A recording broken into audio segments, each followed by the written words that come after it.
In November 1922, a boy walked through the desert mountains of Egypt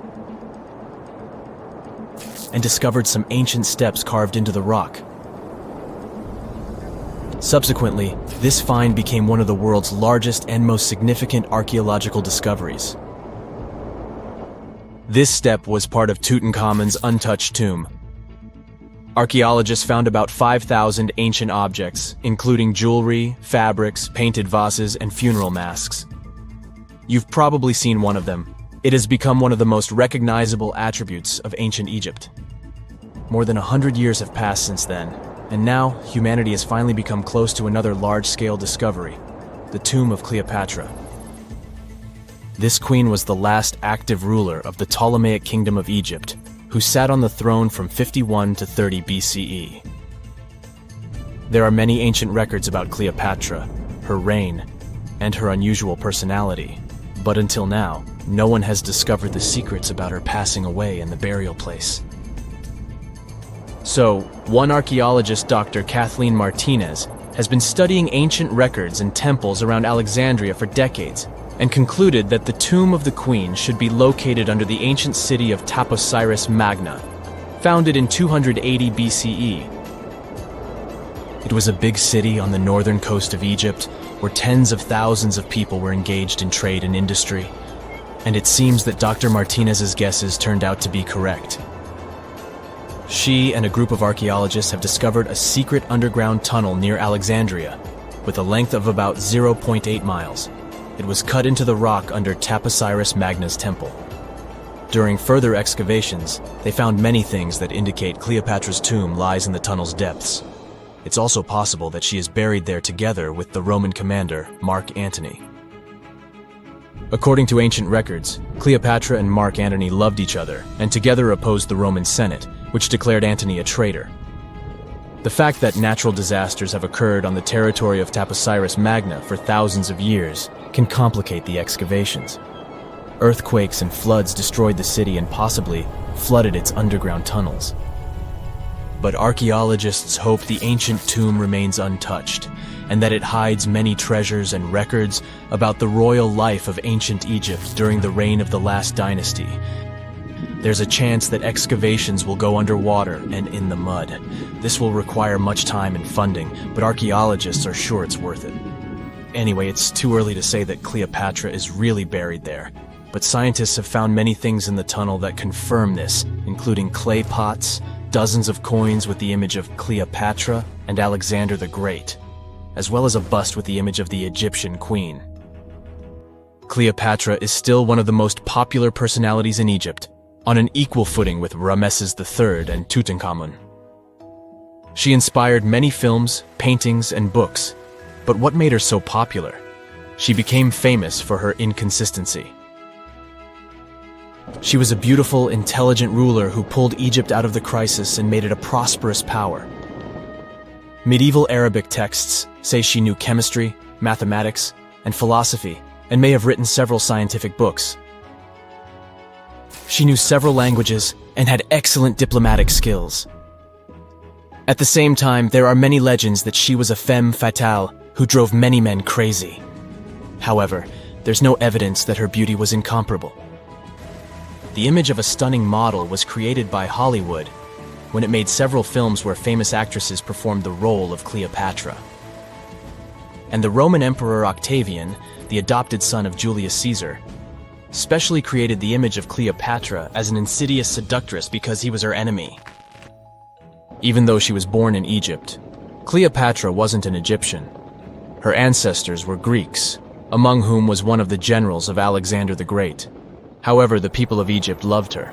She learned the language and was very sensitive to the traditions of this country. She knew the history, mentality, and customs of ancient Egypt well. She raised the level of its economy and strengthened its status as a world power. Much of this was made possible thanks to her cunning and impressiveness. She loved theatrical performances and lavish celebrations. She knew how to surprise people and put on a show. But behind the exterior image of a luxury lover was an intelligent and calculating ruler. Ancient Egypt was a rich, luxurious country, and Cleopatra did everything to increase its wealth and strengthen its position in the international arena. For example, she was once in conflict with her brother Ptolemy the 13th Odd. The queen knew that she wouldn't be able to resist him, so she decided to attract Julius Caesar to their side. The Roman emperor arrived in Alexandria, where Cleopatra wanted to meet him, but Ptolemy knew about her plans and was about to prevent her from coming to Caesar. Then, instead of a rich and noisy arrival, Cleopatra decided to make her visit inconspicuous. She wrapped herself in a carpet or linen bag the emperor's servants carried into Caesar's private chambers. Cleopatra emerged from the carpet and impressed the Roman emperor with her beauty and determination. As a result, they fell in love with each other and became close allies. After some time, she impressed another influential Roman for diplomatic purposes. She arrived to meet Mark Antony on a golden barge with purple sails and silver oars.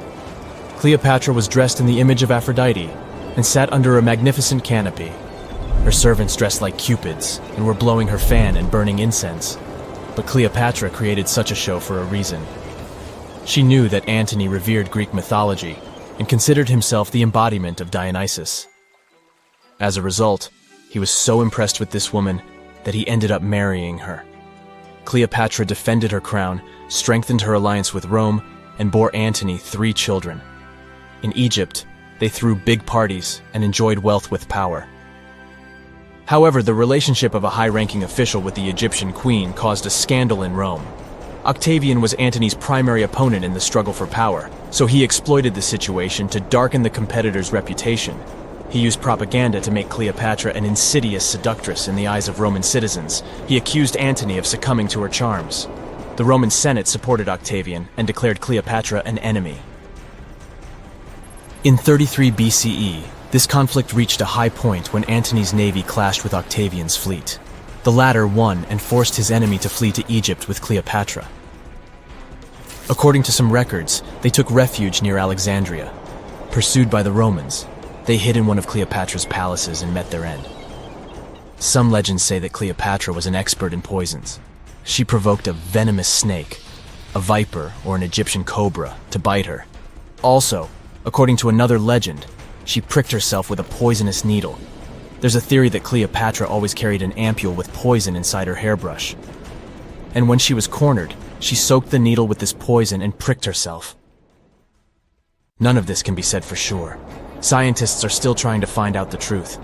Perhaps when they reach Cleopatra's tomb, the world will get more answers about her tragic fate. She is considered the last ruler of Egypt. After her passing, Octavian plundered her palaces and temples and returned to Rome, where he became the main emperor. He successfully ruled the country and expanded its borders. His reign ended when he turned 75. World history would have looked different if Cleopatra and Mark Antony hadn't lost that naval battle. By the way, did you know that more time has passed between Cleopatra's reign and Neil Armstrong's flight to the moon than between the reign of the Egyptian queen and the construction of the Great Pyramid of Giza? Armstrong took a step on the Earth satellite in 1969, 38 years after the birth of Cleopatra. And the construction of the pyramid took place in 2560 BCE. Imagine how long the history of ancient Egypt is. Cleopatra is closer to us in time than to the pyramids. The ancient city of Taposiris Magna is hidden on the northern coast of Egypt.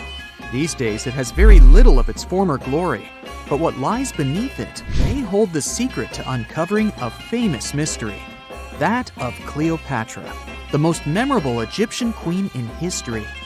The recently discovered tunnel is also known as a geometric miracle for its time. Excavations have uncovered a 43-foot-long structure below the ground, which is partially submerged in water. Its shape and construction technique are similar to that of the Eupalinos Tunnel, another amazing ancient discovery. This one is located in Greece and was built by excavating simultaneously from 2 points, aiming to have them meet in the middle. The use of math and geometry to make this construction was astonishingly precise for those days, more so since it was built near a mountain. Archaeologists that have been working on the Taposiris Magna site since 2004 believe this tunnel may lead to the lost tomb of Cleopatra. The clues they found so far seem to back up this theory. For starters, the city and its temple were built by one of Cleopatra's ancestors, Ptolemy II. All the architecture seems to indicate it was dedicated to the ancient spirit Osiris and his queen Isis. Throughout her reign, Cleopatra did try to associate herself with Isis, so it may be no surprise she chose this location as her final resting place. Scientists have yet to pinpoint Cleopatra's tomb, but research continues with the help of modern technology. To study this location better, archaeologists have even used a special device called ground-penetrating radar. This tool allows us to analyze what lies beneath the ground without being intrusive. Since this tunnel is so old, research needs to be done very delicately. Seeing pictures of what's underground before you start digging is incredibly useful and has been done here since 2011. Finally discovering Cleopatra's tomb may help us piece together her story, especially what might have happened during the last portion of her life, which is still surrounded by mystery. We still don't know the exact cause of her passing. Some believe she may have let herself be bitten by a poisonous Egyptian cobra. Others have suggested that she was well accustomed to toxic substances, even hiding some in her hairbrush in case she ever needed it. But that's not to say she chose to use it on herself. We do have a lot of other interesting information on Cleopatra that's equally as impressive, like the fact that she had a stylist. Most of the images you've seen depicting this famous queen show her wearing black eyeliner. This look was put together by Iras, a woman known to have been her personal beautician. She traced the long line from her eyes to her temples, a makeup technique still used today to enhance the eyes. Iras was an important figure throughout Cleopatra's life, known also as her confidant and close friend. There are even theories that suggest Iras was there by her side when she passed away. Despite her well-thought-out looks, Cleopatra wasn't as pretty as she's described. Or at least, that's what recent research has pointed out. Sure, if we look at movies and modern imagery, she's depicted as this incredibly beautiful woman with symmetrical and delicate features. However, if we look at coins showcasing her image from back in the day, her looks are rather average. Her image on the coins might have been adjusted too, to make the queen look stronger in the eyes of her people. So there is no trusted source available to confirm her image, but her description in most pieces of ancient literature speaks of her other qualities, like her voice and personality, not of her beauty. Cleopatra might have been the most famous Egyptian queen to this day, but she wasn't the first choice. She did have an older sister, Berenice, that was initially supposed to take the throne. Berenice passed away before she could do that, so Cleopatra took on the role and began investing in her education. She traveled throughout the country quite frequently, so she could become accustomed to her people and their needs.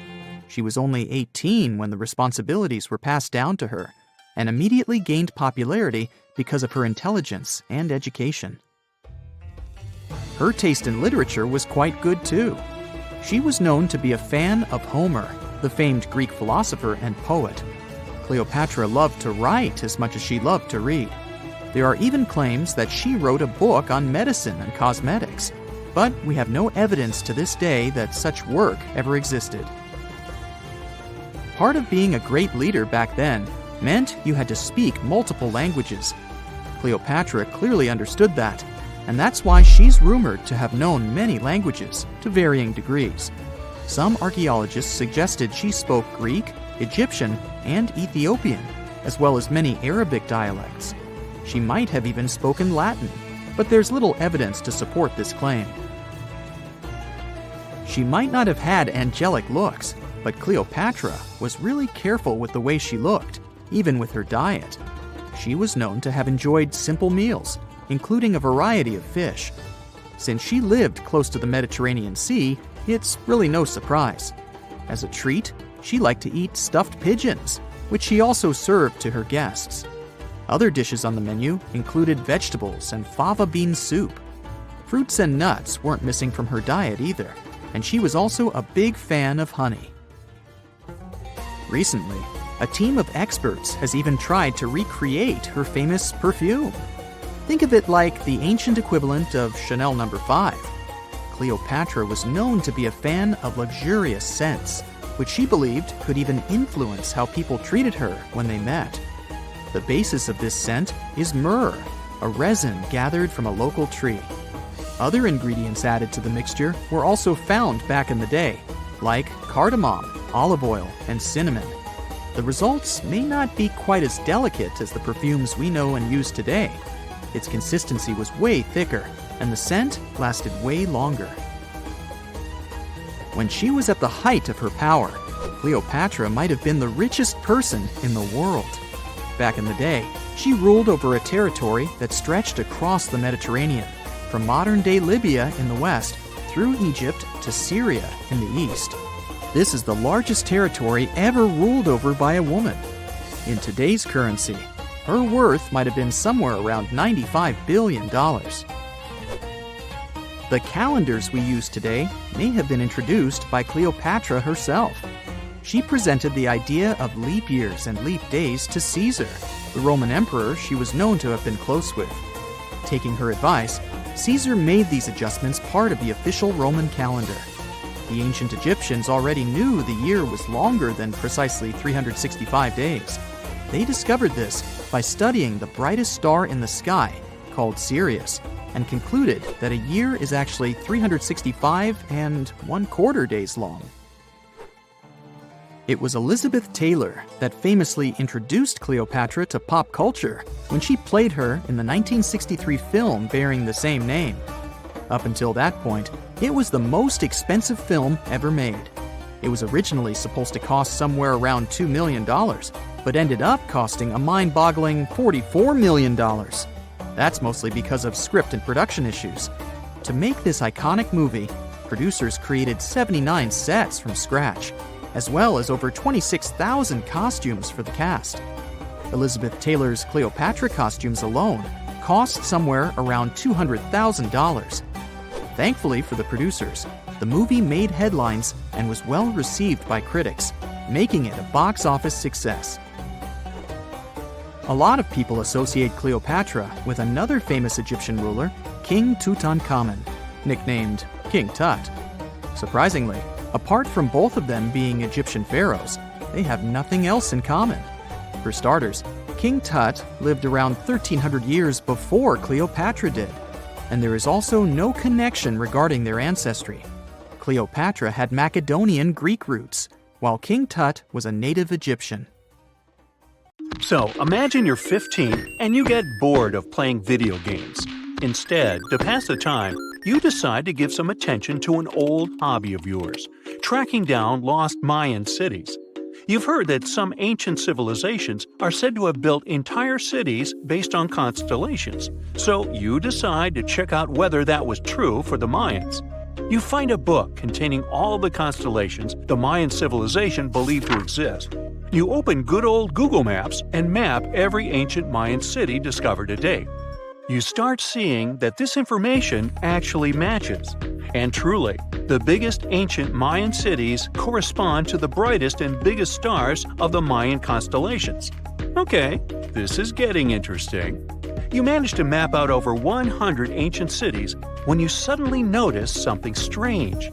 There's an area in the Yucatan Peninsula in Mexico where archaeologists have unearthed 2 Mayan cities. But on the constellation map, there are 3 stars. Could this mean there is a long-lost city waiting to be discovered nearby? You might think this sounds too daydreaming, but the story is actually true.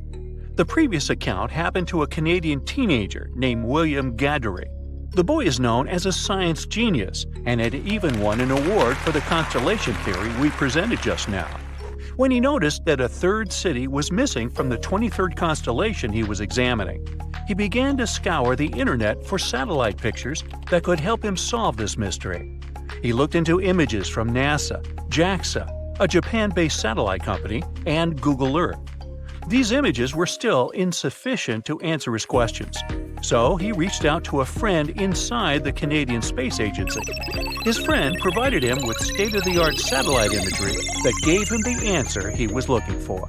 According to the images, there is a large square area right on the border of Mexico and Belize, which looks like the remains of a city. William took the images to a remote sensing expert known as Dr. Armand Laroque from the University of New Brunswick. They studied the images thoroughly and concluded that the area could be housing 30 buildings and even a large pyramid. The scientific and archaeological community went crazy with the 15-year-old's discovery. Could this really be true? Some background. Lost Mayan cities began to be unearthed in the mid-20th century. Since then, ruins from cities such as Tikal, Palenque, and Uxmal have been rediscovered. The Mayans were one of the biggest pre-Columbian civilizations living in the Americas. They began to settle in the area as early as 1500 BCE. Experts believe that, at its height, the Mayan civilization consisted of over 40 cities with a population of millions of people. That's a crowd. And their cities were pretty interesting. Their civilization spanned over Mexico's Yucatan Peninsula, Guatemala, and Belize. They survived mainly on agriculture, so they developed a complex irrigation system in most of their cities. They built a series of ceremonial buildings, pyramids, plazas, and even courts for ball games. The Mayans were keen pyramid builders, but they also developed an advanced astronomical system. With whatever ancient technology they had, they were able to predict the exact location of planets, such as Venus and Mars, and they were able to predict the exact dates of eclipses. That's why the methodology William used to discover this long-lost Mayan city was unusual, but not completely surreal. The Mayans were keen astronomers, so it wouldn't be too strange that they built their major architectural feats in relation to the sky, would it? And they wouldn't be the first ones to be doing so. There is a famous fringe of Egyptology dedicated to studying how the Giza pyramids were built in perfect alignment with the Orion constellation, meaning that each pyramid was purposely built to align with one of the major stars of Orion's belt.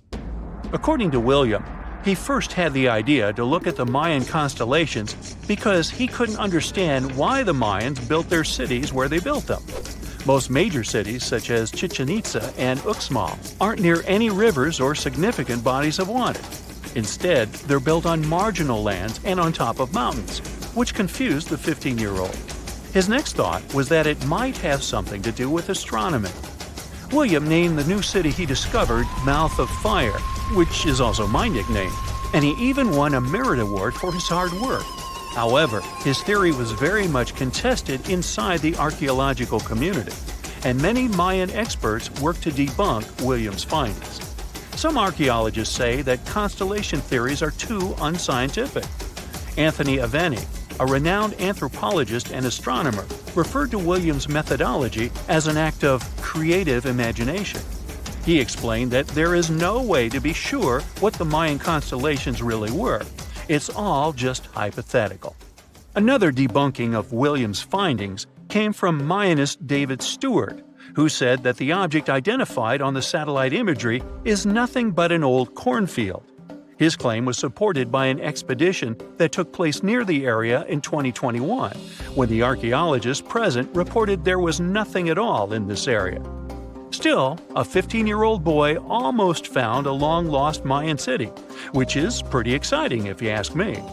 Similar techniques as those used by William are actually being used to unearth lost civilizations all over the world. According to space archaeologist Sarah Parquet, satellite imagery has been a key player in discovering ancient cities in Egypt and other places. Sarah herself spends most of her days scouring images for any sign of where there could have been cities long ago. What happens, she says, is that any time you have something buried, it's going to be covered either by vegetation, soil or sand, or some other modern construction on top of it. In order to assess whether there is something hidden under large canopies of vegetation or not, she uses infrared technology, for instance. A major recent discovery in Brazil was done in a similar way. Satellite imagery detected a network of trenches dating back to 200 to 1200 CE. These suggest settlements that could have supported around 60,000 people. But in this case, the satellite imagery did indeed correspond to what was on the ground. Researchers from the University of Florida found several mountains that were accompanied by ditches and geoglyphs. Archaeologists also found remnants of carefully designed walls, centered around plazas, much like the type of construction done by the ancient Mayans. Advances in satellite tech have also shed new light on long-discovered ancient Mayan cities, such as Tikal. Located in the heart of the Guatemalan jungle, Tikal is believed to have been the capital of the ancient Mayan Empire.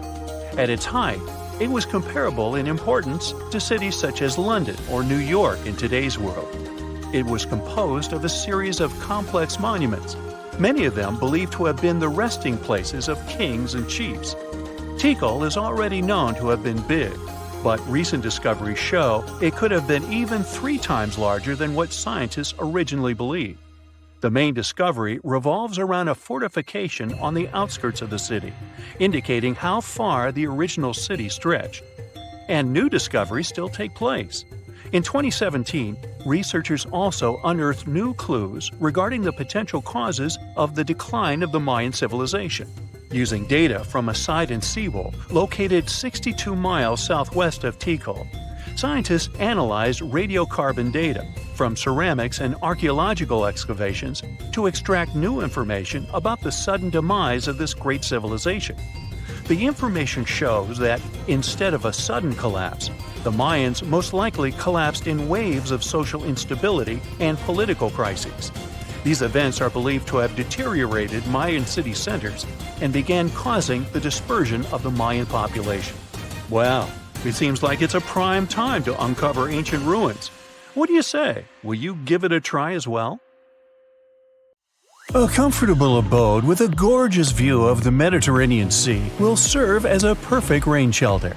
Well, this is what a real estate advertisement might have looked like for Neanderthals 100,000 years ago. Welcome to the weird and wonderful caves you could live in, or not. Of course, back then, neither real estate and advertising had been invented yet. Never mind the fact that Neanderthals couldn't build houses and often lived in caves. Yet, one of those caves looks an awful lot like a residential building. It's situated inside a high limestone cape called the Rock of Gibraltar. If the Neanderthals had had an economy, the caves inside this rock would have cost a bundle. Navigators discovered it in 1907.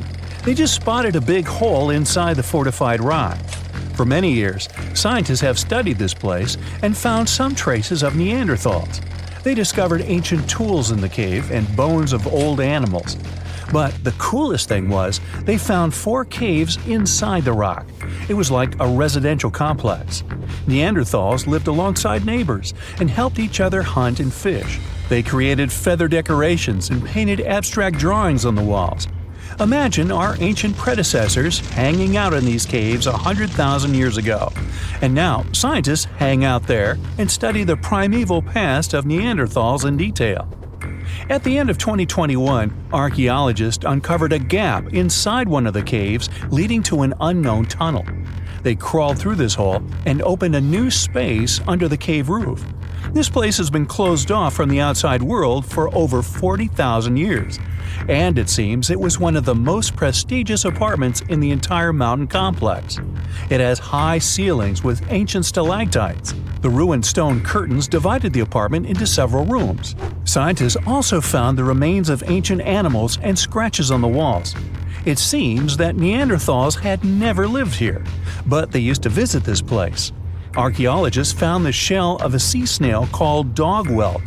One of the Neanderthals brought it here for some reason, but the primary owners of this place were hyenas. These caves show that Neanderthals were closer to humans than to monkeys. They had a way of life and even some customs.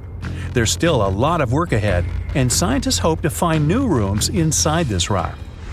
Meanwhile, in 2003, archaeologists discovered another early dwelling on the Isle of Flores in Indonesia. Among the green jungle, they found a cave with ancient tools. At first, everyone thought the human ancestors lived here, but then scientists discovered an unusual skeleton of an adult. A thorough analysis showed the skeleton belonged to a 30-year-old woman, 3.5 feet tall, just above the waist of an average adult. The woman's weight was equal to the weight of an adult shepherd. The skeleton didn't belong to Neanderthals or Australopithecines. It was a new unknown species, which scientists called Homo floresiensis or simply the Hobbit. Also, there were remains of unusual ancient animals in the cave. It was an elephant the size of a cow, some large storks, and giant rats. Archaeologists have found out that hobbits were not the owners of this place. The main inhabitants were the rats the size of a cat. Maybe they were fighting the hobbits. Some analysis shows that Homo floresiensis wasn't our direct ancestor. They were in a separate branch of evolution. The hobbit skeleton looks more like that of a monkey than of modern humans. In 2009, in the dense jungle of Vietnam, archaeologists discovered Sunken, the largest cave in the world. If you go inside the cave and shout, you'll hear your echo a long time. In some places, the height of this cave reaches half the height of the Empire State Building, and the total area is larger than one central block of New York. Sunken is one of the 3 caves in the Vietnamese jungle.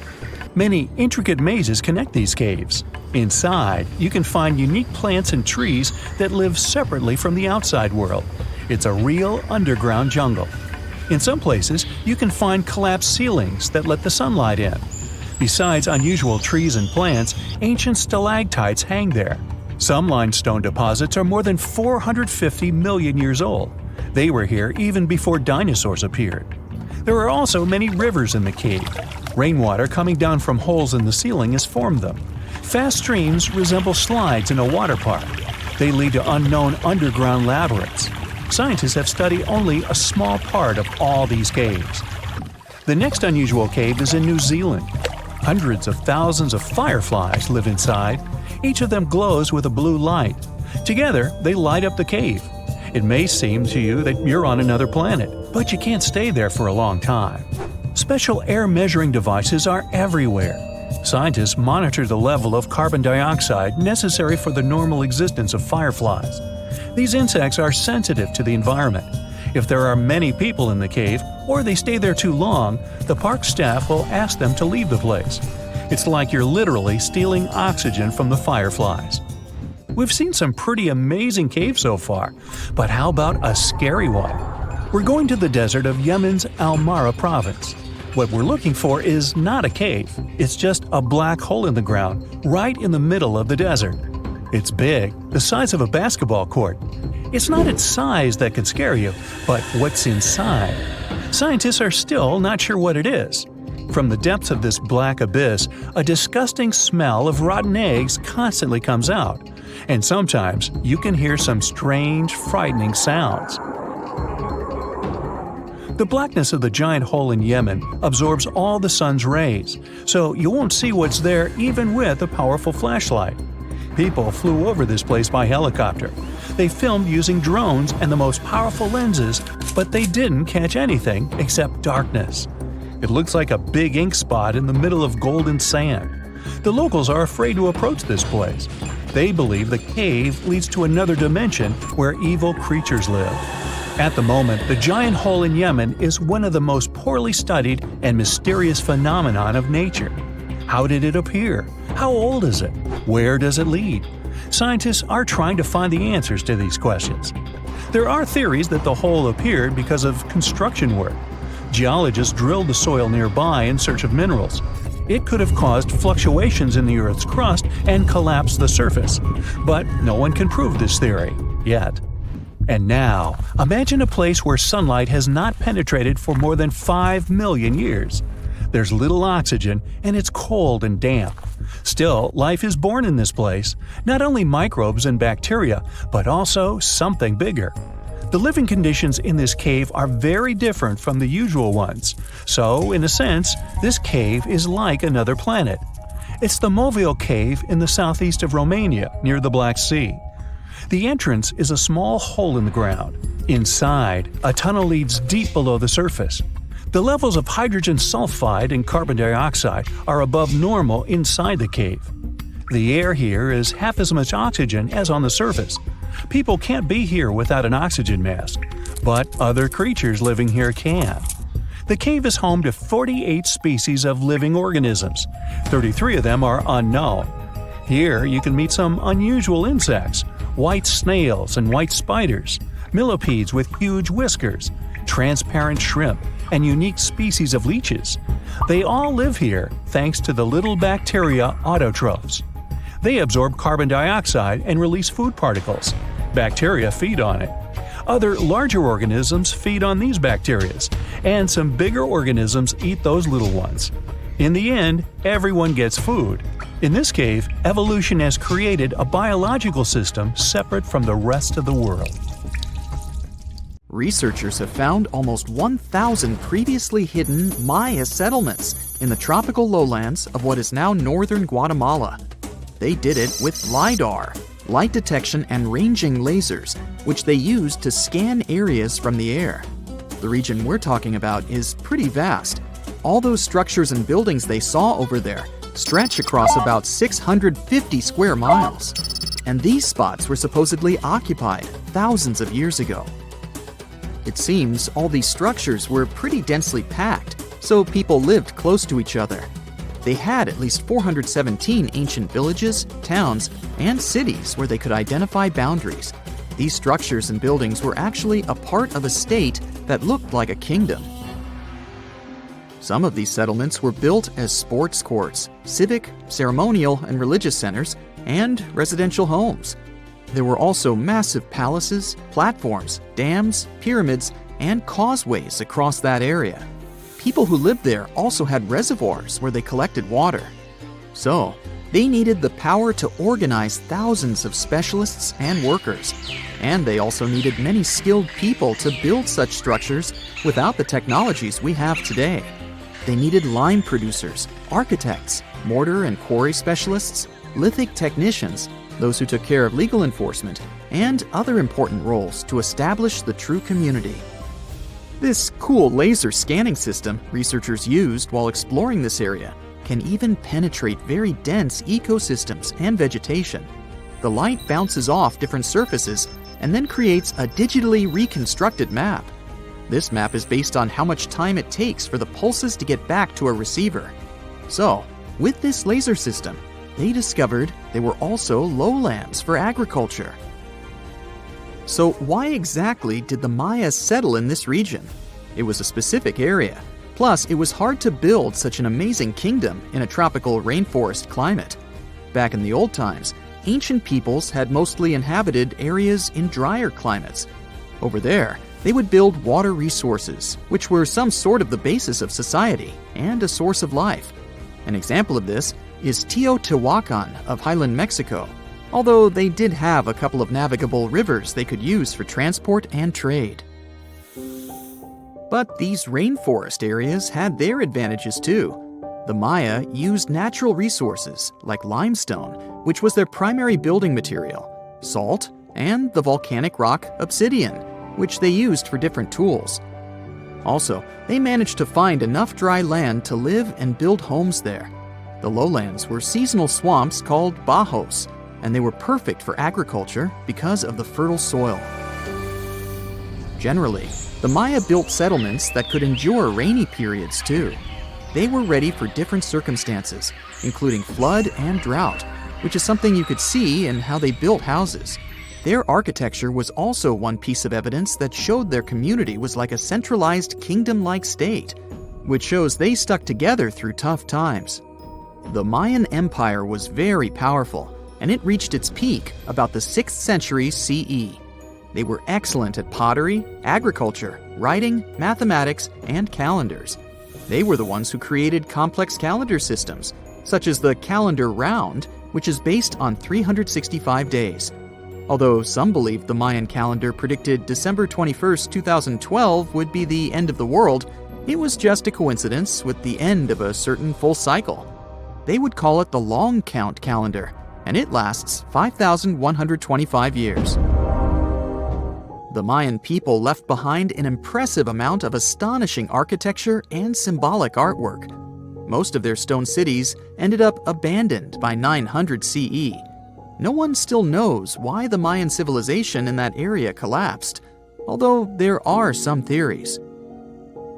Some think that by the 9th century, these people had exhausted the resources around them to the point that they could no longer feed and sustain such a big population. Others believe some city-states didn't get along that well, so they broke down the traditional system of power they used to have.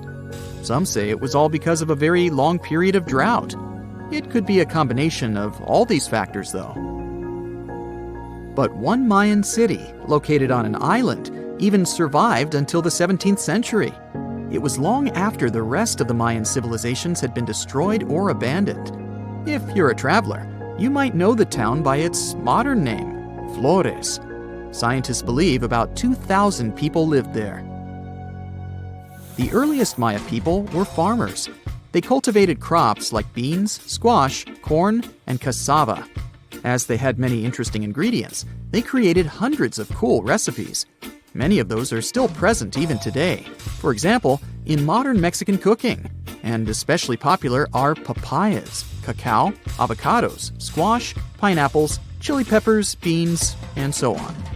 Even though the Maya mostly practiced a kind of primitive type of slash-and-burn agriculture, there is also evidence of them using some more advanced farming methods, like terracing and irrigation. And they were big chocolate lovers.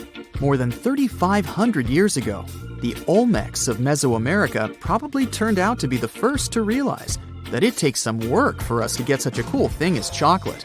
But the Maya were the ones who turned it into a true form of art.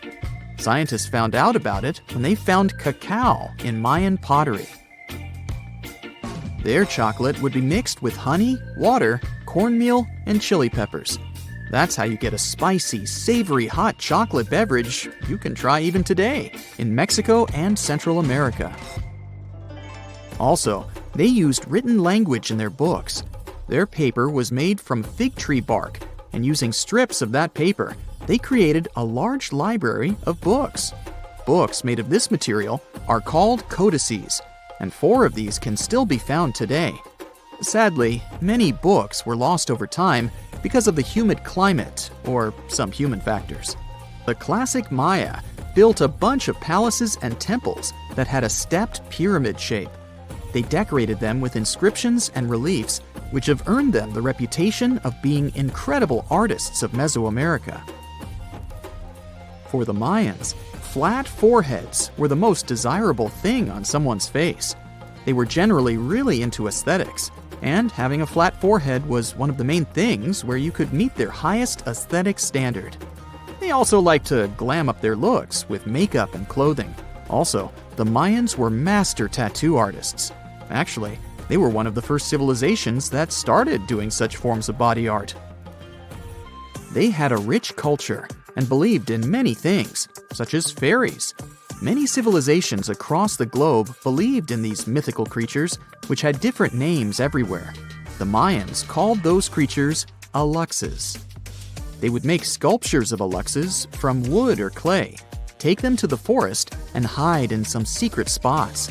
The Maya believed these sculptures would come to life during the night and take the role of guardians of their land, animals, and crops. The Maya believed caves were entrances that led to the underworld. You can even visit some of these caves if you like. For example, you can explore the jungles of Quintana Roo and Yucatan near Cancun. There are many spots where researchers found artifacts the Mayans had left behind.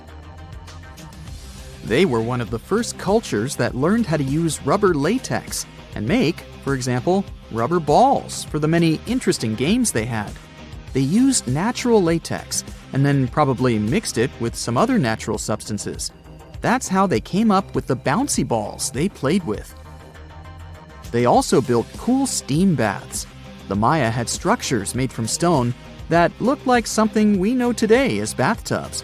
Plus, they were building heated stone structures we know as sweat houses. Researchers found these in El Salvador and Guatemala, and they were previously hidden under volcanic ash.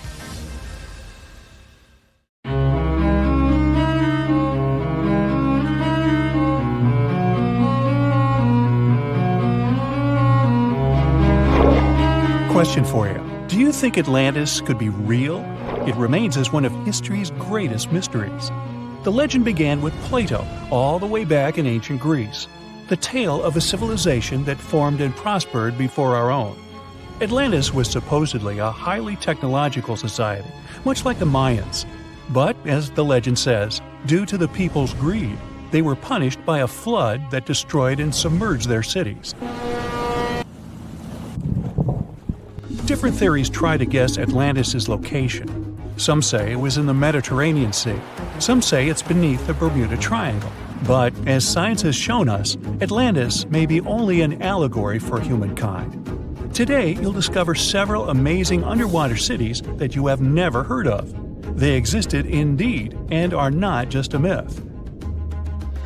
We're taking you on an excursion to the underwater city of Baia, which is on the coast of Italy.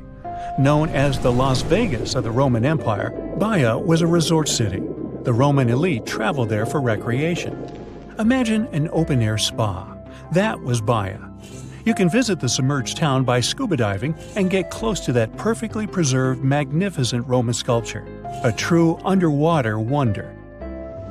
You can spot the crumbled temples and buildings through glass-bottom boats. This is a moss-covered museum in Claudio's Nymphaeum. To your left, you can see a collection of classical Greek statues. Swimming down the Via Herculeana, you'll arrive at Villa Aprotio. Villas are Italian-style houses, and here you can admire their original marble floors. Notice the black and white patterns and the astounding shapes they make. Next, you'll arrive at Portus Julius. Can you see the collapsing wall structures at the bottom of the seafloor? You'll see well-preserved columns and limestone floors. Behold the ruins of the thermal baths of Lacus. The remaining multicolored mosaics are something great to see. You'll see their orange, blue, and green tiles if you get close enough. At Pisoni's Villa Pila, you'll see 25 preserved Roman pillars. Notice the arches, the frescoes nearby, and the magnitude of this well-kept treasure. The city was located over natural volcanic vents, so there were hot springs to be used at will. People went there looking to have an excellent time. And when I say people, I mean some of the great Roman emperors we learned about in school: Nero, Cicero, Caesar. But around the 8th century, the city was sacked and the luxurious town was abandoned. Slowly, the water level rose and the city started to drown. You are on a summer vacation off the coast of Greece, 4 hours outside of Athens, in the Peloponnese Peninsula on Pavlo Petri. You dust off your snorkel and head for a free dive on a bright sunny day. Sometime into the dive, you start noticing patterns on the seabed. 13 feet below the surface, the outline of familiar objects starts to appear, one by one. As you continue swimming, what looks like the outline of an entire city emerges before your eyes. You wonder, how could water have taken the whole city? Rocks are perfectly aligned into what appears to be the foundation of a building. Nicholas Fleming, a British oceanographer on vacation in Greece, was the person that discovered Pavlo Petri. He was documenting the seafloor artifacts. The team found the site filled with pots, storage vessels, and tools. A quern stone, for instance, is a tool used for grinding grains and turning them into flour. Multiple amphoras, which were found then, indicate that this settlement dated back to the Bronze Age, 5,500 years ago, when people started living in towns. The settlement is believed to have lasted for over 2,400 years. Pavlo Petri is considered today the oldest submerged town yet found, and it's impressive that it wasn't a simple village. It was a vibrant port city with stone-built buildings, a marketplace, streets, and even squares. Let's continue our exploration and find secrets in other underwater cities. You are diving off the coast of the Ryukyu Islands. Pacific waters are far from smooth. There's a strong current pulling you into the deep sea. Suddenly, you see a huge structure thanks to the sunlight shining down on the seabed. At first, it looks like Machu Picchu's ruins across the globe in Peru. As you approach it, you slowly figure out its form. A pyramid-shaped structure, arches, staircases. It's something that could have easily been a palace or castle. Could this also be a sign of human activity? What you just saw is known today as the Yonaguni Monument. It also goes by the name of Japan's Atlantis. The entire monument is about the size of 5 football fields and the height of a 5-story building. Its most surprising feature is its expansive terraces that host large crowd gatherings.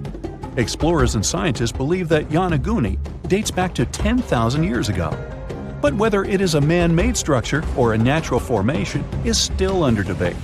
For Japan's top marine geologist, Professor Masaki Kimura, Yonaguni is the heritage of a lost civilization. Kimura has dived into exploring the ruins over 100 times over the past 10 years. According to him, there are clear signs of human activity down there. The triangle pool, located on the monument's surface, is a triangle-shaped concave that is a historical symbol of water fountains in the region. There is also a giant turtle carved on the eastern side of the structure. And according to Kimura, turtles have an important cultural meaning. Several pieces of stone tools have been recovered from the site. Their estimated age dates back to 10,000 years ago. However, not all scientists are convinced of the same. For many, Yonaguni is the result of thousands of years of erosion. The fact that the monument is composed of one massive rock leads them to believe that it is not human-made. The defined edges and flat surfaces resemble a natural formation occurrence in Northern Ireland, known as Giant's Causeway. A series of interlocking basalt columns look like the ruins of a palace, but they were the result of volcanic activity in the region. Well, stay tuned for more underwater discoveries. The next stop on our voyage is one of today's most famous underwater cities that has turned into an underwater archaeological park. The city of Port Royal in Jamaica exists today only below the surface. But in 1692, it was one of the wealthiest cities in the Western Hemisphere. Port Royal was the center of the British Empire at the time, and an important trade city that attracted people from all over. It was also home to real-life pirates of the Caribbean. On the morning of June 7, 1692, the people of Port Royal met a different fate than they probably expected. The bars and restaurants beaming with life woke up shaking. People were taken out of bed with the power of a massive earthquake, estimated today at 7.5 on the Richter scale. One survivor says he saw the earth opening up and swallowing the town whole. What he said could be true, as the city was mainly built over sand. The ground sucked buildings, roads, and everyone above. Geysers erupted, and finally, waves as big as 10-story-high buildings hit the city. About 33 acres of the city disappeared underwater, and amazingly, most of its 17th century remains lie in good condition under 40 feet of water. In the ruins, archaeologists have found taverns, storage rooms, kitchens, and recreational buildings used for diverse purposes. You can see a grand lion statue, a submerged bridge, and many picturesque arches. Now, do you fancy a trip to India? Just outside its coast lies another sunken marvel. A site known as the Lost City of Cambay is located on the Gulf of a similar name. It remained hidden until 2001, when the National Institute of Ocean Technology did a routine water assessment. With sonar technology, which sends a wave of sound to the bottom of the sea, they found something far beneath the surface. Images showed well-defined geometric shapes spread along a 5-mile stretch.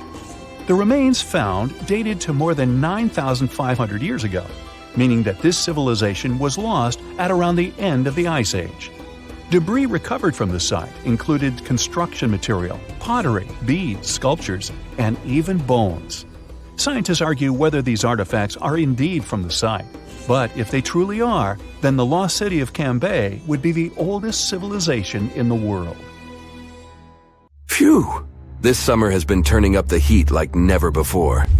We feel like roasted marshmallows on a sizzling grill. Yes, the world is getting hotter, but some regions have always fought with high temperatures. It turns out people had some inventions to keep themselves cool in ancient times too. Some of them are still functioning, even 3,000 years later. Let's take a look at how people saved themselves from heat throughout history. So, put an ice cube into your cold drink and get ready to hear how people survived the heat. Speaking of ice cubes, do you know that the Persians made an ice storage system? In the deserts of ancient Persia, people had an out-of-the-box idea about how to prevent their food from turning into a melted mess. These ingenious Persians stumbled upon a physics trick that allowed them to create ice in the middle of the desert. They called these cool structures yakhchals, which basically means ice pits. These ice pits were not your ordinary coolers. They were like secret underground fridges. They looked like dome-shaped mud brick structures on the outside, but inside, it was a whole different world. These ice pits had an evaporation cooler system that worked like magic. At night, when the desert cooled down, Persians made use of the radiative cooling effect. They set up cleverly designed trenches to hold thin layers of water. The water froze, defying the desert heat. Then there were underground square storage areas. The Persians collected the melting ice water from these cool trenches, and during the night, they froze it again, making the most of the desert's natural chill. To add to the cooling effect, they built a wall to shade the storage areas from the hot midday sun. And that's not all. They had this fantastic wind-catching contraption called a badger that caught the breeze and directed it right into the ice pits. Fresh air plus ice. Cool breeze. A winning combo. They even had intricate water channels called qanats to bring water to the ice pits and homes all the way from the nearby mountains. As time passed, these yakhchuls faded into history and modern technology took over. But hey, there's good news too. Some awesome folks in Iran are restoring these ancient coolers. So, if you ever find yourself in the desert, don't forget to pay a visit to these marvelous places and witness the genius of the ancient Persians firsthand. Now, I want to focus more on the wind catchers because they don't just help make ice cubes. They actually function as a cooling system as well. Back in the day, those clever architectural wonders were all the rage in places like Persia, modern-day Iran, Egypt, and the Middle East. Imagine tower-like structures with openings at various levels strategically placed to harness the power of nature's breeze. These openings were like magical portals for the wind. They captured those refreshing gusts and guided them right into people's living spaces. Basically, they were natural air conditioners. The breeze would gracefully flow downward, cooling the ground as it danced through the building. The secret sauce lies in the details: the tower's height, the number of sides, the openings, and the positioning of the interior blades. Everything plays its role in how efficiently the wind towers work out. Thanks to these wind catchers, ancient societies could enjoy comfy indoor temperatures without sweating. Can you imagine living in those times? Feeling the gentle breeze whisking through your home, keeping you feeling fresh and chilled out? The Persians are often credited for inventing these awesome wind catchers. But hey, don't forget about Egypt. There, you can find traces of similar structures dating all the way back to 1300 BCE. Yes, the invention of wind catchers may have occurred in ancient Egypt, but Yazid in Iran is the city with the largest number of wind catchers. People wouldn't have been able to live there without these ancient ACs because there was almost no rain in the area throughout the year. Now, let's look at these perforated, double-skinned exteriors. Imagine dressing up a building with a fancy perforated screen. It's like giving its exterior a stylish makeover while keeping things chill inside. This genius technique, firstly, scatters the natural daylight, so no harsh sunbeams to blind you.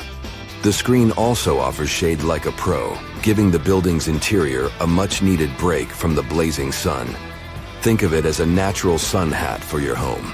Placing this screen about 4 feet away from the outer walls creates a breezy, dreamy hallway for fresh air circulation. And hey, they add a touch of elegance to the building too.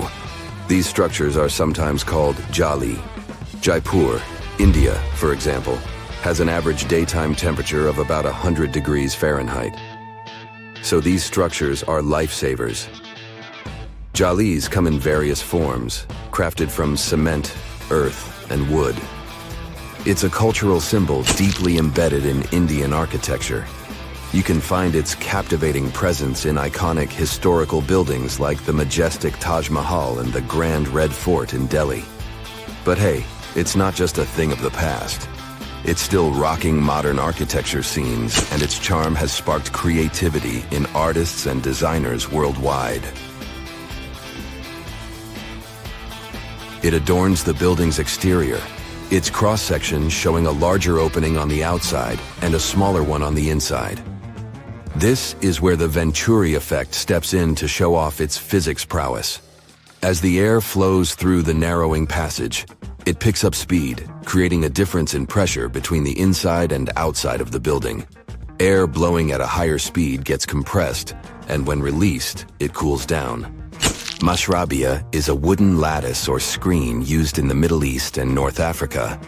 These decorative wonders are like window blinds, but they do more than just look pretty. They're smart too. They give privacy, shading you from the sun, and let fresh air and light in.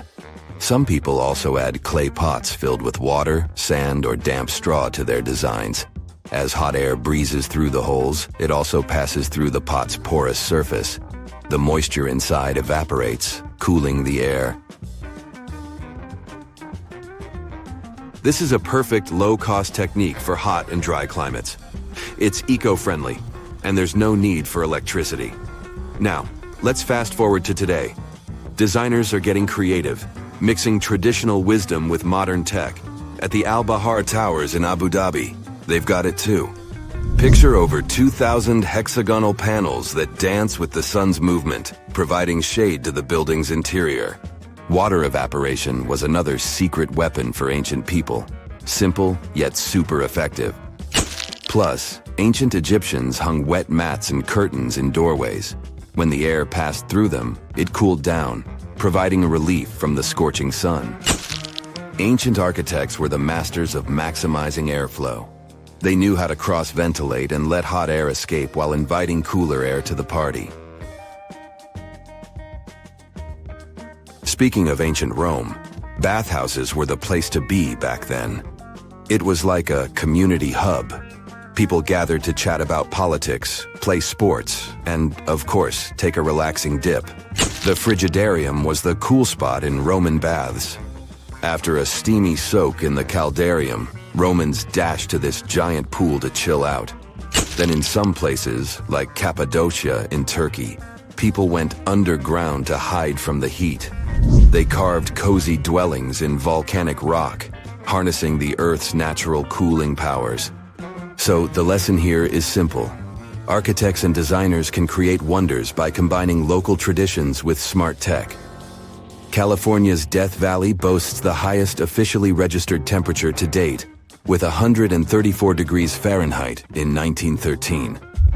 Meanwhile, Africa's sweltering record stands at 131 degrees Fahrenheit in Kebili, Tunisia, as noted in 1931. In Europe, the highest temperature ever documented reached almost 120 degrees Fahrenheit in Sicily in August 2021. Then, in 2022, the UK had the hottest summer of all time. Let me take you to a place that seems to be out of this world. Life inside this cave has been isolated from the outside world for about 5.5 million years, and it does show. See for yourself. Due to such a long isolation, the conditions inside the Moval Cave are like nowhere else on our planet. A unique ecosystem is flourishing there, even though there is a severe lack of sunlight inside the cave, and the air is toxic. The cave, located a few miles west of the Black Sea in Romania, was first discovered in 1986. Nowadays, you can only visit it if you have special permission. Plus, the central caverns are guarded naturally by narrow limestone tunnels and vertical shafts. So, if you're no stranger to claustrophobia, you'd probably better not enter this place. In the depth of the cave, the air has twice less oxygen than the air outside. Instead, it contains a lot of carbon dioxide and hydrogen sulfide, so not the freshest air you can breathe. It's also pitch black inside the cavern. But despite, or should I say thanks to, this cocktail of extremely harsh conditions, the site is a true goldmine for biologists. Shockingly, life seems to be booming here. In a 1996 study, scientists identified 48 species, and 33 of them were unique to the cave. Most of the creatures inhabiting the cave are tiny, with long limbs and antennae that help them navigate in the dark. They have no vision and lack pigment, and it makes sense. Why would you need to be able to see if you live in total darkness? And why would you need to be pretty and colorful with no one to see you? Now, I'm going to take you to another cave. It's no less amazing, but looks very different. This is the Giant Crystal Cave, aka the Cave of the Crystals, in Mexico. These ginormous crystals were found in 2000 by a mining company after the water was pumped out of the cave. 2 miners then saw the crystals after entering the drying cave on foot. These awe-inspiring crystals are actually massive gypsum pillars hidden 984 feet underground.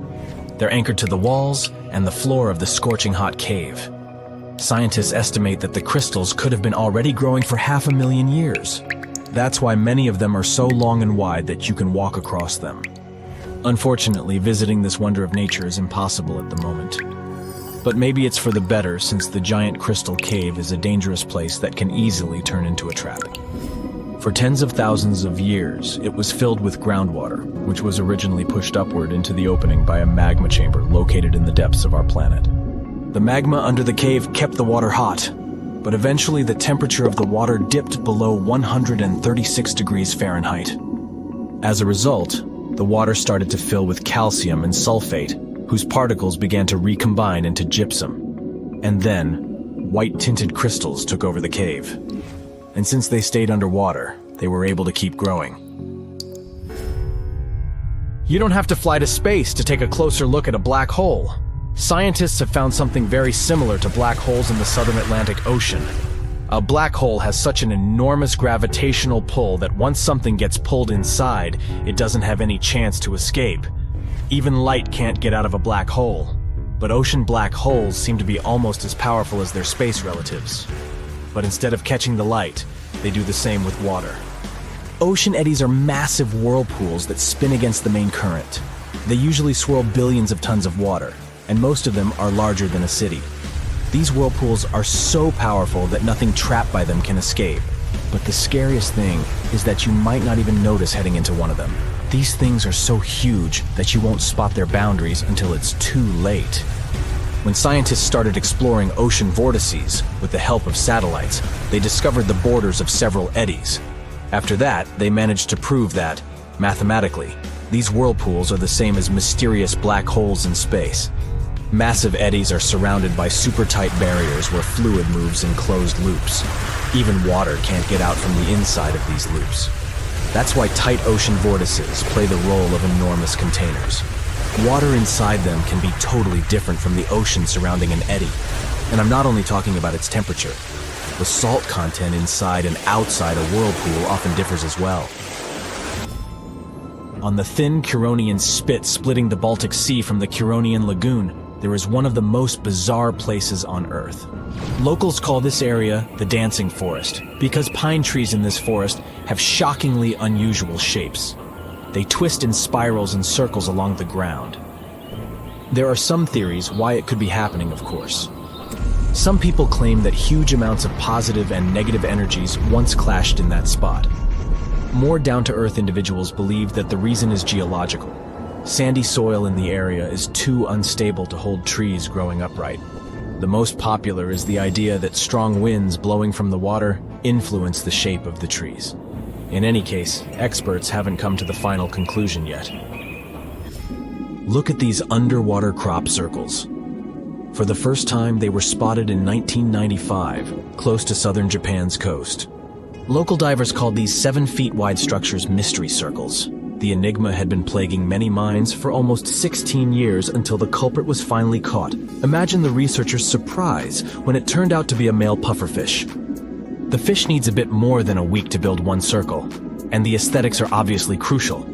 A male is swimming inside the circle, digging valleys in the sand with its fins. But that's not all. The fish also use shells and corals to decorate particular parts of their circles. This whole build-a-circle thing has a practical purpose as well.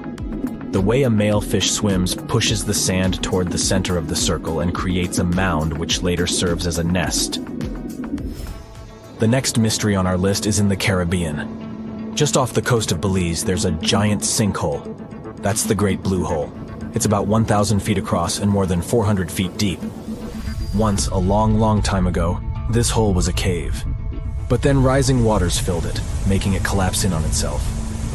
The deeper you'll descend into the Great Hole's crystalline waters, the darker it will become. You'll see tons of stalactite-filled caves there, but entering them is extremely dangerous, unless you want to get hopelessly lost. Once you reach a depth of 50 feet, you'll notice that the water is shimmering. That's the invisible line dividing the sinkhole's salty top from the freshwater abyss. You might want to turn back right now. Who knows what you might come across in the murky depths. There was an old Amazonian legend that told about the river that was so hot that it boiled. And it was believed to be just a legend until Peruvian geoscientist Andrés Russo questioned if the river could be real. All experts denied such a possibility. After all, hot rivers do exist, but only in the areas where there are volcanoes. As for the part of the country mentioned in the legend, there are no volcanoes in that region. But Andrés Russo was too dedicated to give up. And in 2011, he finally located the river from the legends. The water in it was indeed steaming hot. Its temperature was 186 degrees Fahrenheit, not boiling, but pretty close to this point. But what shocked the researcher the most was the size of the river. One could think that the almost boiling water was the result of the activity of an underwater hot spring. But thermal pools are always small, while the river is 20 feet deep and flows for almost 4 miles. This is the only river of its kind on our planet. We've all heard of the Sahara. Sure you have. It's the largest hot desert on the planet. A sea of sand covering an area larger than the contiguous United States. But have you ever wondered what lies beneath the sand dunes? To answer this question, we must travel deep into the past of our blue planet. Up until some 6,000 years ago, the Sahara was grassland.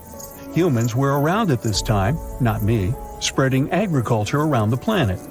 In the north of Africa, the color green dominated. Plenty of rainfall meant that there were lakes, rivers, pastures, and even forests. A completely different image of the Sahara from the barren landscape of today. But then the climate started to shift. The region became parched, and the vegetation started disappearing. The wind did the rest. It took away the fine sediment after there were no plant roots to hold the ground together. Give it a couple thousands of years, and you get a familiar image of the Sahara. Sand and rocks stretching as far as the eye can see. But when it comes to volume, only a quarter of the Sahara is actually sand. The yellow sands of the Sahara are just one part of the story. The desert has many other features, such as gravel plains, salt flats, and plateaus. Makes you think if we understand the word desert correctly. For people who study such terrains, geologists, there is only one condition for defining a desert: precipitation. If an area gets little or no rain, then it's considered a desert. The Sahara certainly fits the bill. Its average annual rainfall is just 3 inches. Compare that to the nearly 45 inches a year in New York. When we look at precipitation, this sandy desert is only the third largest in the world. Number 1 and 2 are Antarctica and the Arctic. They are larger than the Sahara by millions of square miles. It sounds odd, but there is more than one type of desert. The first 2 are polar deserts, while the Sahara is a subtropical desert. But the difference in air temperature are staggering. In Antarctica's interior, temperatures plummet to minus 76 degrees Fahrenheit. Compare that to the highest temperature on record in the Sahara of 136 degrees Fahrenheit. But this desert has a cool side. At night, the temperature is roughly the same as the average yearly temperature in Denmark. This hot and cold roller coaster makes it hard to choose the right outfit when venturing into the Sahara. And what about the sand? How deep is it actually? The depth varies between 70 and 140 feet. That's not too deep. If you put the Statue of Liberty in a tall dune, half of it would still stick out of the sand. Its vast amounts in the Sahara were created by aeolian processes. That's Greek for wind. Over time, it blows and shapes the surface of the earth. In dry areas with sparse vegetation, winds erode the ground much faster. That's what happened in North Africa. Under all that sand is the bedrock and cracked clay. If you started digging, you would find the same everywhere on the planet, with one important difference. There is some type of soil covering the bedrock. This is not the case in the Sahara. Because of the arid climate and a lack of vegetation, sand covers the ground below. Over the course of thousands of years, a lot of interesting finds ended up in the desert sand. For example, there are petrified tree trunks. These are essentially preserved prehistoric trees. They date back to the time when the region was lush green. In some places, the trees of this fossilized forest are at least 65 feet tall. The wood is so well preserved that you can still see the texture and knots. There are even fossilized pine cones. In 1992, scientists found glass fragments in eastern Sahara. These canary yellow glass shards were scattered across hundreds of miles. They didn't belong to an ancient civilization, although ancient Egyptians used them to make jewelry. In fact, the breastplate of King Tut had a beautiful scarab beetle centerpiece made from this desert glass. For a long time, scientists were puzzled about the true origins of these fragments. They finally concluded that the glass was around 29 million years old. It is an impact tape. If that sounds like it has something to do with the word impact, you are correct. These rocks are formed when a meteorite hits the surface of the Earth. This generates a lot of heat. Scientists estimate that the temperature needed to melt this mineral was close to 3,000 degrees Fahrenheit. Apart from the regular fine-grained sand, we also have melted sand in the Sahara. But the desert conceals other unlikely artifacts. Shark teeth are a common find in Morocco, which sits in the western part of the Sahara. What are the fossilized teeth of these marine predators doing in the middle of the desert? This part of the world looked entirely different millions of years ago. There was a sea cutting right through what is now a desert. The Trans-Saharan Seaway ran the length of present-day Algeria and Mali. It was around 165 feet deep. That was enough for all sorts of aquatic animals to inhabit it. Large catfish, sea snakes, and of course sharks lived in the area. British archaeologists even unearthed a turtle shell in Mali in the 1980s. For centuries, there was even an entire city hidden under the desert. Timgad was a Roman outpost constructed by the Emperor Trajan around the year 100 in the current era. For various reasons, its residents abandoned it around the year 700. The sands of the Sahara soon engulfed the city. It had remained hidden for nearly 1,000 years. Then, in the 1700s, a Scottish explorer started digging out the city. His team first uncovered a sandstone triumphal arch 40 feet high, similar to the ones we can see in Rome and Paris today. An amphitheater soon popped out of the sand, and it was followed by well-preserved statues of Roman emperors. The Scotsman's find was so impressive that no one believed him at first. It took 2 more centuries for archaeologists to fully excavate the city during the 1950s. The site covers a surface as large as 10 polo fields. The ruins reveal the full mastery of Roman city planning. All the streets meet at a right angle in what is known as an orthogonal grid. You can find the same layout in modern cities such as New York. Historians estimate that during its heyday, 10,000 people called Timgad home. Different nationalities lived here, from Romans to people of African descent. Today, more than 2.5 million people live in and around the Sahara. They are spread across 11 countries in total, and their living space is growing. The desert is 10% larger than it was just a century ago. This process doesn't involve sand pouring out of the Sahara. The ecosystems on the edges of the desert simply change over time. The wind blows the soil away and vegetation dwindles. The perfect conditions for the formation of a desert landscape. These changes are happening in the Sahel, a region south of the Sahara Desert. That's why the African countries have recently come together for a project called the Great Green Wall. The primary goal is to stop the desertification of the Sahel and hold back the sands of the Sahara. Their plan is ambitious and involves planting a wall of trees from the west to the east of the African continent. The proposed forest is not only going to be long, but wide as well. The Sahara and the Sahel share a historic bond.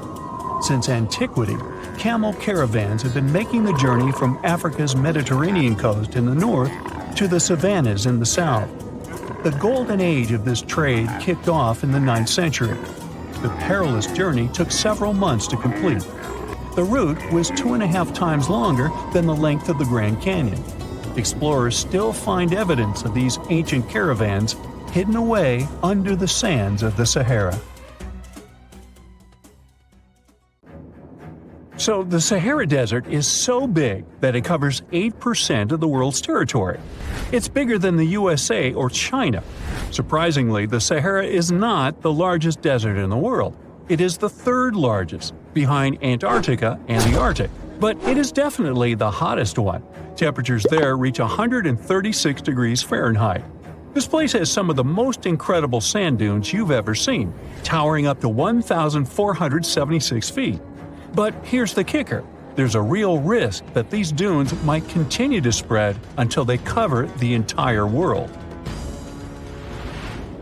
Surprisingly, the influence of the Sahara Desert extends far beyond its borders. Its dust, carried by powerful winds, makes its way to the UK and across the European continent, particularly in winter. This dust settling on the ground where it rains is a familiar sight to those in the UK, often leaving a red residue on cars. This connection between the Sahara, England, and Europe serves as a stark reminder of the global reach of environmental phenomena. You might think this is not a big deal, but it could turn Europe into a desert, leaving its soil infertile and Europeans with no food. Soil is a fundamental aspect of human existence, just as crucial as clean water and air. Without it, we're left with nothing but a bleak and barren landscape. The Sahara Desert has already made its jump across the Mediterranean Sea, which is concerning and could change the landscape forever. 1/5 of Spain has already turned into a desert. The next victim is Italy, which also faces the problem of desertification. In fact, almost all European countries have the same issue. According to an expert, the land that has not changed for nearly 2,000 years will become mostly rock, and people living on this land will be gone. 60% of the soil in Moldova is gone, and the problem has expanded beyond the Black Sea. It has reached China and Mongolia, thousands of miles away from the Sahara Desert. All of this causes losses of $4 billion a year. The threat is so significant that even the UN has gathered the necessary resources to solve the problem as soon as possible. Italy is sending help to Africa to stop the Sahara Desert from expanding. If this process does not stop in the next 10 years, millions will be forced to leave their homes. The Sahara Desert is growing for approximately 30 miles per decade. You do the math and see how long it will take to cover Europe. Since 1920, the Sahara has expanded by around 10%. But not all hope is lost because more than 172 countries have joined to put a stop to the desertification of the world. The World Food Program is a project that aims to help bring back green land that was once present in the Sahara. When they told people who called the Sahara home what they were about to do, the latter basically laughed in their faces and said it was impossible. But when you have a specific goal in mind, the impossible becomes possible. If we traveled back around 5,000 years into the past, we would see a beautiful forest with lush green trees and grass. Africa's climate has been changing for 21,000 years, from fantastic greenery to uninhabitable deserts. This has to do with Earth's rotation and the monsoons that bring water to this dry continent. But with the help of scientists and some clever tricks, we can bring the greenery back and stop the Sahara in its tracks. The Senegal River serves as a border between the Sahara Desert, Senegal City, and Mauritania. When you look at this area from space, you'll see how the desert is expanding to Senegal because the vegetation along the riverbank is almost non-existent. Forests can serve as a barrier, stopping the sand from getting blown away and the desert from expanding. An effort to create a great green wall is being made, and how they do it is actually quite impressive. Nothing has been growing in the currently restored area for more than 40 years, making locals find other places to call home. People were thrilled when they saw that the land could be restored. They're very committed and learn to work with the soil and grow food. At the same moment, more than 30,000 hectares have been restored and transformed into lush greenery. The Sahel region is the starting point of desertification, and it is crucial to establish a green wall in that area first. To make this wall is not rocket science, since it only takes a few simple steps. The ground there is baked by the sun and is hard as a block of concrete. If you've ever poured water on concrete, you know that it just flows away. It doesn't stay in one place. So they had to create water-retaining half-moons that would hold the water and make it available to plants. When you learn about how these half-moons work, you might say, how did they not think of that sooner? Actually, this technique is ancient, and it was once implemented in Sahel, but it was lost over time. When the rain falls, the water is collected into the half-moons that are positioned a bit lower than the ground below contour lines. There is also a kind of bank at the end of the shape that prevents water from overflowing. And in the middle, there are plants that are happy because they have plenty of water to thrive. Also, it's essential to grow native plants that are kind of used to harsh conditions, like sorghum and millet. These plants have been surviving there for thousands of years and produce a good amount of biomass, which means the land can be rehabilitated faster and people will have food sooner. The water that will enter the half-moons won't be lost. It will penetrate the ground and top off underground waters. This will ensure the ground that H2O will never run out and that future generations will have usable aqua. This brilliant planting technique is not limited to half-moons. People also create lines and plant various vegetables, such as tomatoes. Next, there are places only for trees, like lemons or oranges. After a long hot day, nothing is better than a freshly made cold lemonade. The trees will also protect the soil, and with some luck, there will be a new forest in the Sahara Desert. The goal is to copy the forest dynamic. Start with small plants and gradually expand to bigger plants that are more useful than the tiny ones. They are aiming to plant more than 10,000 trees.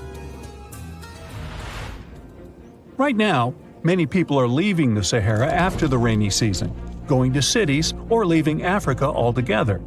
At this time of year, villages are like ghost towns. Only animals can be found there. Most people are gone. I mean, who would blame them? Nobody wants to live in the sand where nothing grows. Luckily, with all this new, old technology being developed, many people are slowly but surely returning to their land and starting to work in agriculture. The best thing is that there are no brutal winters, so plants grow 12 months a year, and people can always have food. People are becoming more social because now everybody stays in their villages and doesn't travel much.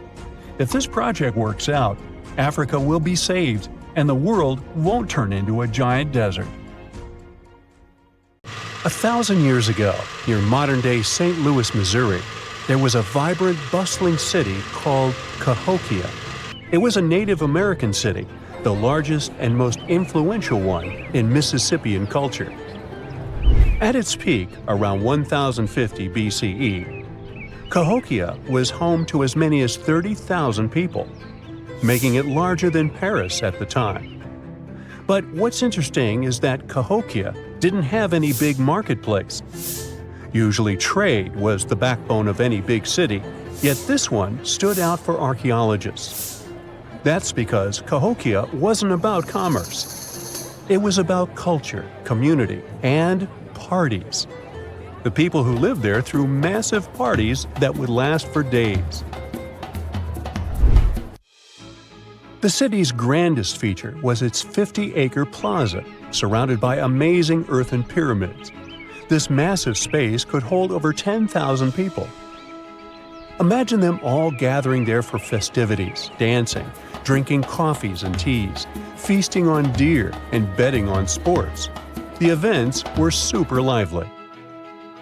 Cahokians would wear awesome costumes, style their hair in interesting ways, and decorate their bodies with tattoos. Athletes were playing a game called chunky, where they hurled spears at a rolling stone disc, competing to get as close as possible. The roar of the crowd filled the air, and performers showed off their skills. These celebrations were so wild, they left traces in history. After the parties ended, Cahokians cleaned up by tossing leftovers into pits. Archaeologists have uncovered these waste pits, and they were filled with food remains and pottery. One pit alone contained the remains of 2,000 deer, and that's from a single event. They also found traces of yaupon holly, a caffeinated plant that was traded from hundreds of miles away. This just shows how much effort and thought Cahokians put in their celebrations. Would you like to live in a city like this? But aside from all the fun and games, Cahokia was also deeply complex and spiritual. The city was built on a landscape that mixed dry land with swampy patches. Many people believed that this symbolized the connection between the world of the living and the dead. The people of Cahokia saw their city as a bridge between these two realms. They built earthen mounds, both for ceremonies and rituals, and as construction support. These mounds rose from the swampy areas. Meanwhile, people settled in the drier spots. Elevated pathways connected these neighborhoods, creating a physical link between life and death.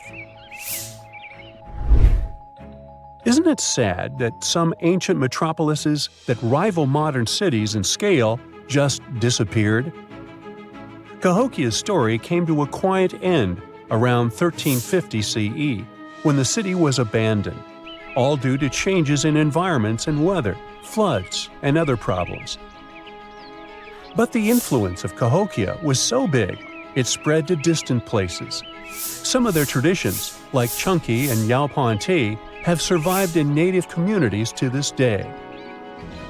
Today, Cahokia is a UNESCO World Heritage Site, and it's not the only megacity we lost. About 5,000 years ago, people in the Indus Valley built some of the world's first cities. Mohenjo-Daro was an ancient city in what is now Pakistan. The city was built around 2500 BCE, and back then, it was a thriving hub of the Indus civilization. Sure, it was much smaller than modern cities, but it was quite huge at the time, around 40,000 inhabitants. It looks like the locals were crazily strict and disciplined people. The city's planning and organization were incredible. It was laid out in a grid pattern. Streets and important buildings aligned along the north-south axis, probably to match the movement of the sun and moon. They also built one of the most advanced systems for water and waste management of their time. The city had about 700 wells. Nearly every house had its own. Most homes also had private bathrooms with drainages and even underground sewers. This shows how skilled these people were at staying clean. And with all this discipline, it looks like there were no kings, queens, or even a central government. They could still have some authority, like local elites or elected officials, just not a classic strict monarchy or religion. Instead, people there cared about simplicity and order. They basically managed themselves, having standardized ways of doing things, from the way tools and potteries were made to how they traded. Which is why, unlike many other cities, Mohenjo-Daro didn't have grand palaces, temples, or monuments. Instead, they had public areas known as citadels. People gathered at citadels for rituals, meetings, and storage of grain. And it seems like this way of life worked perfectly. Scientists found some seals and weights, which means the economy was well regulated. Archaeologists found some intricate artifacts like ivory, lapis lazuli, carnelian beads, and gold jewelry. Another famous find is the small bronze statue known as the Dancing Girl, which was discovered in 1926. Mohenjo-Daro wasn't poor at all. And they also pulled off some awesome buildings. Staying clean was clearly way more important to them than displays of wealth or power. So they created the Great Bath, one of the most famous structures in the city. It's a large, watertight pool built with baked bricks, perched on a mound of earth, being almost a religious place, the closest thing they had to a temple. Meanwhile, the city itself was built on a series of mounds. They grew taller over the centuries as people added new houses and structures. Why did the city fail? No one really knows. There's something mysterious about the sculptures archaeologists found. Many of them seemed intentionally broken. This means the city's later inhabitants, maybe invaders or something, destroyed them for some reason. Some scientists think that the Indus River may have shifted course, disrupting agriculture and trade. But there's no evidence of a flood or any big event like this. It just seems like, over time, the entire Indus civilization just gradually faded away. By 1900 BCE, the culture had shifted and didn't leave much behind. Let me tell you now about the ancient city of Kos, which is located where the modern town of Kos now stands in Greece. Imagine arriving by sea, and the first thing that hits you is the sheer grandeur of its agora, this massive public square built with stones in different colors, laid out on terraces that rise above you. It was one of the biggest in the ancient world, and it made a great impression on anyone approaching the city. This place has a rich history dating back to around 2300 to 2200 BCE. A long time ago, local folk gathered up from different parts of the island to form a new city in the northeast. People have lived there since the Bronze Age, and over time, it became a super important center of culture and trade. And no wonder, since it's right near a natural harbor. The harbor was sheltered by two breakwaters, and people built some of the most important religious sites there, including the sanctuaries of Aphrodite and Hercules. Kos wasn't just beautiful, though. It had some brilliant design. The whole city was laid out in a neat grid, with streets crossing each other at perfect right angles, literally looking almost like a modern city. Thanks to this, moving around was super easy, and the blocks, or insulae, were big enough to fit several large houses. Kos remained largely unchanged until the 6th century CE. Over time, it started gradually shrinking in size, confined within the walls of what is now the Chora neighborhood. Meanwhile, Palmyra was an ancient city built around a beautiful oasis sometime around the 3rd millennium BCE. Originally known as Tadmor, this city flourished as a major stop on the Silk Road, linking the Near East with Asia. It was a thriving center of trade and culture. They had a marketplace, assembly buildings, grand gates. In other words, this place was bustling with life. The city has been through many hands throughout its history, from the Byzantine to Arab caliphates, which is probably why it had some awesome architecture.